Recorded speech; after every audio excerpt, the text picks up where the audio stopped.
अब हम जो है विद्युत क्षेत्र रेखाओं के बारे में अध्ययन करेंगे।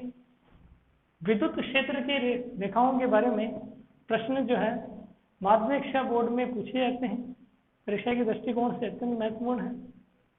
विद्युत क्षेत्र रेखाएं, विद्युत क्षेत्र की वह काल्पनिक रेखाएं होती हैं जो किसी आवेश के विद्युत क्षेत्र का निर्धारण करती हैं। इन क्षेत्र रेखाओं की किसी बिंदु पर खींची गई स्पर्श रेखा उस बिंदु पर विद्युत क्षेत्र की दिशा को प्रदर्शित करती हैं। आइए हम समझते हैं विद्युत क्षेत्र रेखाएं क्या होती हैं।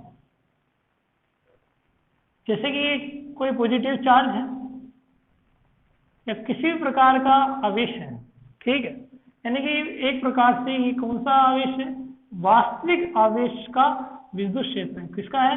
वास्तविक आवेश का विद्युत क्षेत्र, ठीक है। अब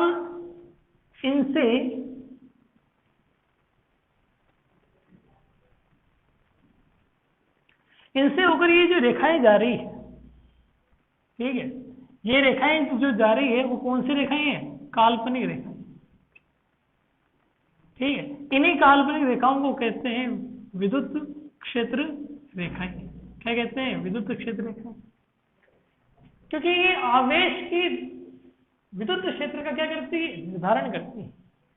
अब मैं जो है इन पर कुछ पॉइंट ले लेता हूं, ये मैं कुछ पॉइंट ले लेता हूं, ध्यान से देखिएगा, ठीक है। इन पॉइंट पर मैं कोई स्पर्श रेखा खींचता हूं, ये मैंने स्पर्श रेखा खींच दी, ठीक है। इसको नाम दे देता हूं, ये हो गई E1, ये हो गई E2, E3, E4, E5। यहां आप देखिएगा कि इन बिंदुओं पर जो ये स्पर्श रेखा खींची गई है, तो ये इस पॉइंट के लिए जैसे कि ये P, Q, R, S, T, तो इस P पॉइंट पर जो विद्युत क्षेत्र की दिशा कैसी है? आगे की ओर। Q पॉइंट पर नीचे की ओर, R पॉइंट पर सीधी, S पॉइंट पर ऊपर की ओर, T पॉइंट पर वापस सीधी। यानी कि इन बिंदुओं पर जो विद्युत क्षेत्र की दिशा को क्या कर रही है? प्रदर्शित कर रही है। यानी क्षेत्र रेखाओं के किसी बिंदु पर खींची गई स्पर्श रेखा उस बिंदु पर विद्युत क्षेत्र की दिशा को प्रदर्शित करती है। और ये कैसी होती है? काल्पनिक रेखाएं होती हैं, लेकिन इनका जो आवेश होता है ये वास्तविक आवेश का विद्युत क्षेत्र होता है। ध्यान रखना, विद्युत क्षेत्र तो वास्तविक होगा, लेकिन क्षेत्र रेखाएं कैसी होगी? काल्पनिक होती हैं। अब हम जो है इनके गुणों की बात कर लेते हैं। आखिरकार इन क्षेत्र रेखाओं के गुण क्या क्या होते हैं, आइए ध्यान से सुनिएगा।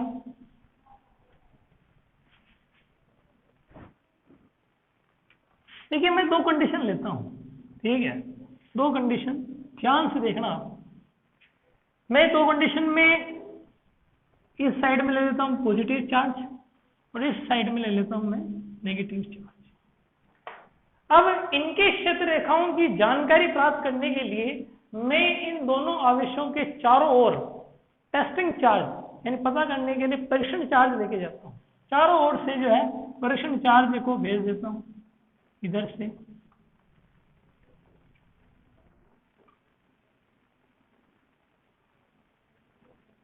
ऐसा कैसा इसके साथ भी करते हैं, नेगेटिव चार्ज के साथ में। इसके भी चारों ओर जो मैं है नेगेटिव चार्ज लेके जाता हूं। देखिएगा क्या होगा। हम ये जानते हैं कि परीक्षण आवेश जो होता है, परीक्षण आवेश क्या होता है? अल्पधन बिंदुवत आवेश होता है। कैसा होता है? अल्पधन बिंदुवत आवेश।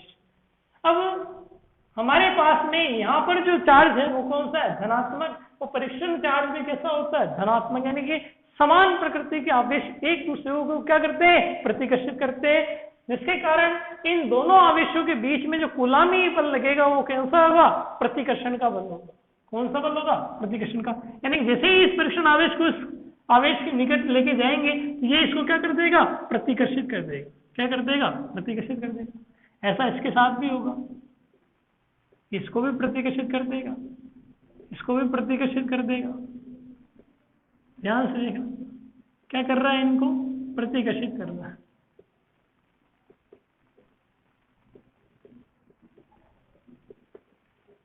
इससे एक बात सिद्ध होती है कि एकल धन आवेश से क्षेत्र रेखाएं बाहर की ओर निकलती हुई क्या होती है, प्रतीत होती है। आगे बात समझ में, पॉजिटिव चार्ज से क्षेत्र रेखाएं क्या होगी, बाहर की ओर निकलती हुई प्रतीत होगी। जबकि इधर देखना आप क्यू नॉट चार्ज और ये नेगेटिव चार्ज है। हम जानते हैं परीक्षण आवेश कैसा होता है, अल्पधन बिंदुवत आवेश होता है, ठीक है। और हमारे पास में यह कैसे कौन सा चार्ज है, नेगेटिव चार्ज है। दोनों ही आवेश कौन से हुए, विपरीत प्रकृति के आवेश हो, और विपरीत प्रकृति के आवेश एक दूसरे को क्या करते हैं, आकर्षित करते हैं। यानी कि इस परीक्षण आवेश को जब हम नेगेटिव चार्ज के पास लेके जाएंगे तो ये क्या करेगा, अपनी ओर आकर्षित करेगा, अपनी ओर खींचेगा, इस को अपनी ओर खींचेगा। तो ये अपनी ओर लगने का, इसका विद्युत बल क्या लगेगा, अपनी ओर नेगेटिव चार्ज की ओर लगेगा। ये परीक्षण आवेश के ऊपर आकर्षित कर कूलामी बल, आकर्षण कूलामी बल लगेगा और क्षेत्र रेखाएं जो है अंदर की ओर जाती हुई प्रतीत होगी। से ये सिद्ध होता है एकल ऋण आवेश में क्षेत्र रेखाएं अंदर की ओर प्रवेश करती हुई प्रतीत होती हैं। आगे बात समझ में, तो एक गुण तो ये हो गया कि पॉजिटिव चार्ज में जो है क्षेत्र रेखाएं बाहर की ओर निकलती हुई प्रतीत होती है, जबकि नेगेटिव चार्ज में क्षेत्र रेखाएं अंदर की ओर प्रवेश करती हुई प्रतीत होती है। यहाँ पर बात की जाए आवेश का मान, तो बाहर निकल रही है, इसका मतलब यहाँ पर जो आवेश है वो आवेश जो क्या है, 0 से सदैव है, इज ग्रेटर देन 0 से ज्यादा है।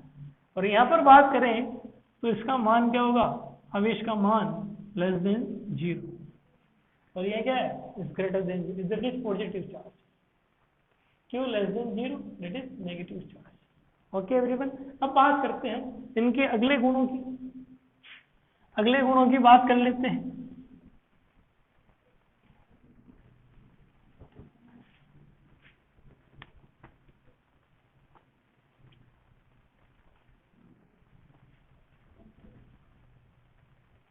तीसरा गुण देखते हैं, ये क्या कहता है कि मैं सबसे पहले इसके अंदर V जातीय आवेश ले लेता हूँ। ये तो पॉजिटिव चार्ज है क्या, ये ले लेता हूँ मैं नेगेटिव चार्ज। हम ये जान चुके हैं कि पॉजिटिव चार्ज में क्षेत्र रेखाएं क्या होती है, बाहर की ओर निकलती, बाहर की ओर क्या होती, निकलती। जबकि हम ये अच्छे से जान चुके हैं कि नेगेटिव चार्ज में जो क्षेत्र रेखाएं होती है वो अंदर की ओर प्रवेश करती है। कैसे होती है, अंदर की ओर प्रवेश करती है।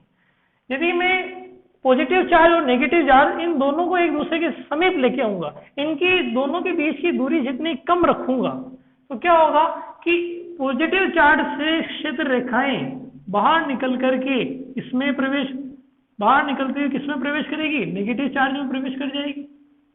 किसमें प्रवेश कर जाएगी, नेगेटिव चार्ज में प्रवेश कर जाती है। जब V जातीय आवेश को एक दूसरे के निकट लाया जाता है तब उनमें आकर्षण बल लगता है, जिससे उनके बीच की दूरी क्या हो जाती है, संकुचित हो जाती है। और ये आकर्षण बल के कारण इनकी क्षेत्र रेखाएं सिकुड़ जाती है। क्या हो जाती है, सिकुड़ जाती है, एक लचकदार डोरी की तरह सिकुड़ जाती है।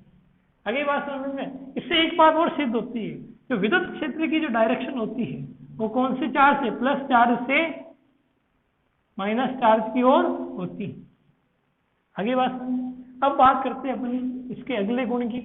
अगले गुण में क्या होने वाला है, ध्यान से देखिए। इसमें अपन ने लिए थे दो विपरीत प्रकृति के आवेश, अब हम जो समान प्रकृति के आवेश लेके देखते हैं।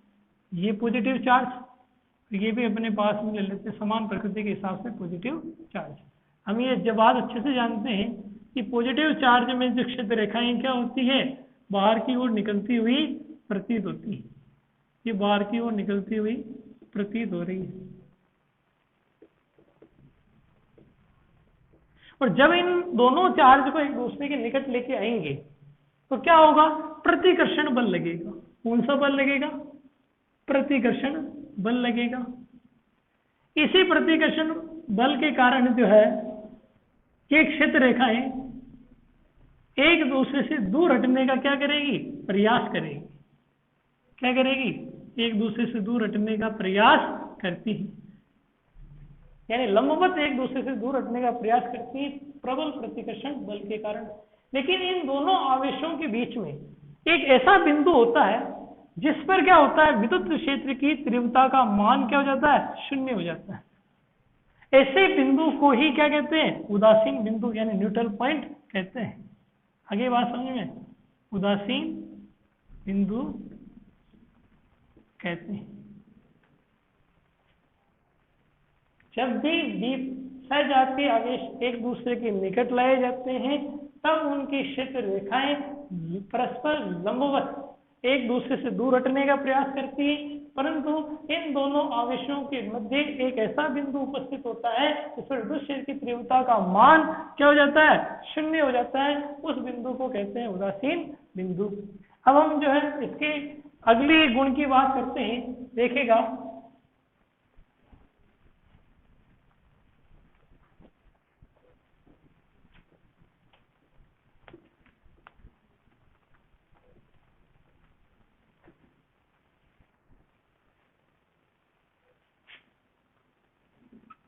ये इंपॉर्टेंट, अभी ध्यान से सुनिएगा। विद्युत क्षेत्र रेखाएं जो होती हैं, ठीक है, ये पहली रेखा, ये दूसरी रेखा, और इनका जो कटान बिंदु आ रहा है इसको नाम दे देता हूं मैं। विद्युत क्षेत्र रेखाएं कभी भी एक दूसरे को नहीं काटती हैं। क्यों नहीं काटती हैं, ध्यान से सुनिएगा। क्योंकि हमने ये पढ़ा है कि विद्युत क्षेत्र रेखाओं कि प्रत्येक बिंदु पर यदि हम स्पर्श रेखा खींचें तो उस बिंदु पर क्या करेगी, विद्युत क्षेत्र की दिशा को प्रदर्शित करेगी। तो इस पहली वाली क्षेत्र रेखा के लिए, इस पहली वाली क्षेत्र रेखा के लिए इस पॉइंट के ऊपर मैं स्पर्श रेखा खींचूं तो ये हमारे पास में मिल गई E1 वेक्टर। अगर मैं दूसरी वाली रेखा के लिए स्पर्श रेखा खींचूं तो ये हमारे पास में आ गई E2 वेक्टर। आगे बात समझ। लेकिन आप यहां से देखेगा एक ही पॉइंट पर स्पर्श रेखाओं की संख्या कितनी है, 2 है, जो कि असंभव है। आगे बात समझे, क्योंकि हम जानते हैं कि किसी भी स्पर्श रेखा के किसी बिंदु पर खींची गई स्पर्श रेखा उस बिंदु पर विद्युत क्षेत्र की दिशा को प्रदर्शित करती है। यदि 2 स्पर्श रेखाएं एक दूसरे को काटेगी तो उस कटान बिंदु पर विद्युत क्षेत्र की दिशाएं एक से अधिक होगी, जो कि असंभव है। अगले गुण की बात करते हैं हम, ध्यान से सुनिएगा कि किसी स्रोत से जो है विद्युत क्षेत्र रेखाएं गुजर रही हैं,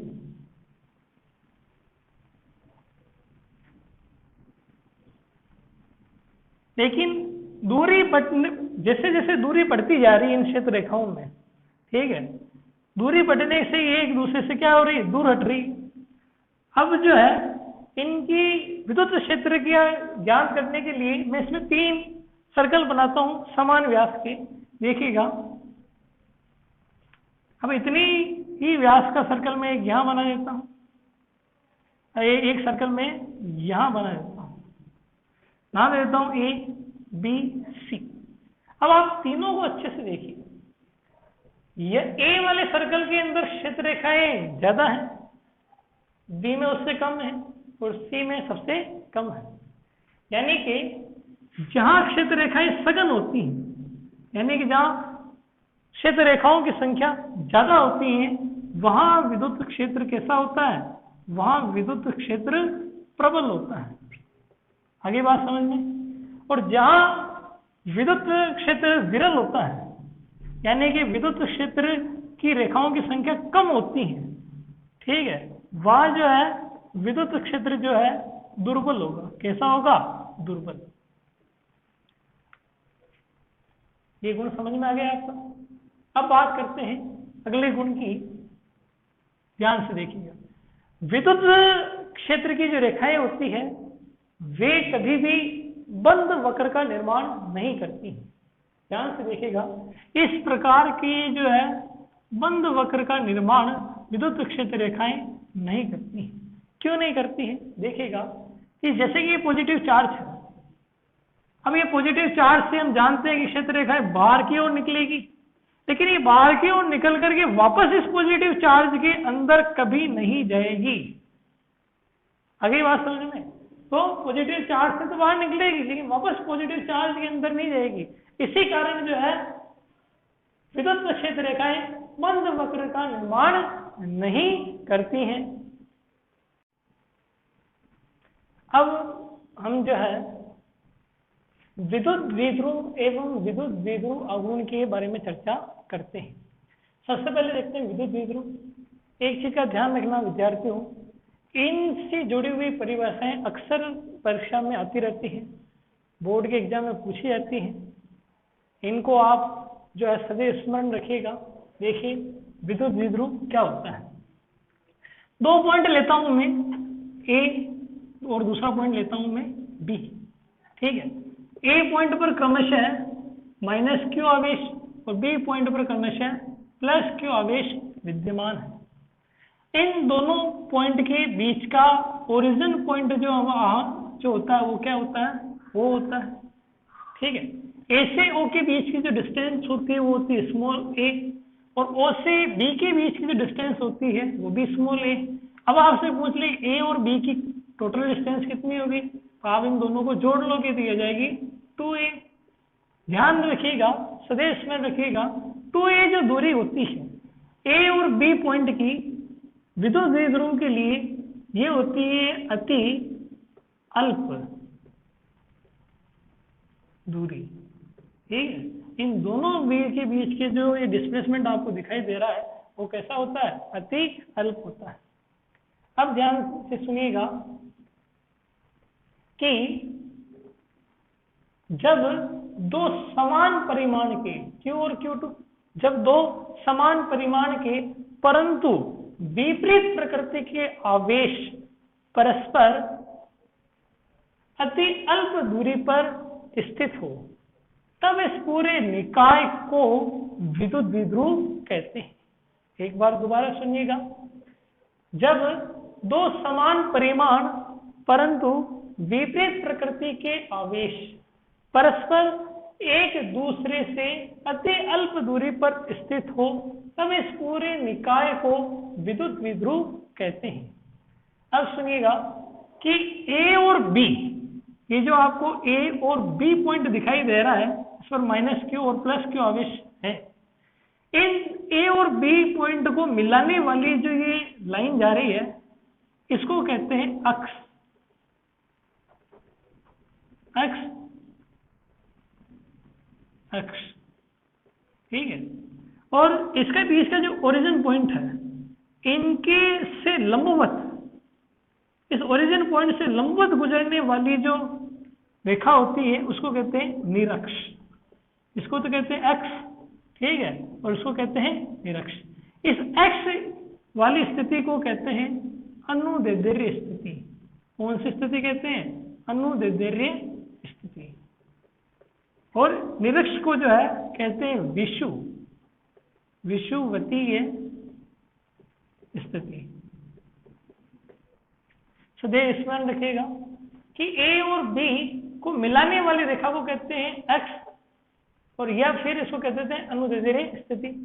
और इस मूल बिंदु ए और बी के बीच के मूल बिंदु के लंबवत गुजरने वाली जो ये रेखा होती है उसको कहते हैं निरक्ष या विषुवतीय स्थिति कहते हैं। आगे बात समझ में, तो विद्युत द्विध्रुव के जो अन्य उदाहरण के रूप में आपको बताऊं तो ये होता है एक तो NaCl, HCl, NaOH, ठीक है, आदि। तो वापस सुनिएगा, जब 2 समान परिमाण परंतु विपरीत प्रकृति के आवेश जिनके मध्य जो परस्पर अति अल्प दूरी पर स्थित होते हैं, ऐसे पूरे निकाय को विद्युत द्विध्रुव कहते हैं। अब बात कर लेते हैं विद्युत द्विध्रुव आघूर्ण। विद्युत द्विध्रुव आघूर्ण जो होता है इसको स्मॉल p वेक्टर से प्रदर्शित किया जाता है। अब ये क्या होता है देखिएगा, स्मॉल p वेक्टर कि विद्युत द्विध्रुव के किसी एक आवेश, इन दोनों में से किसी एक आवेश का परिमाण लेना है।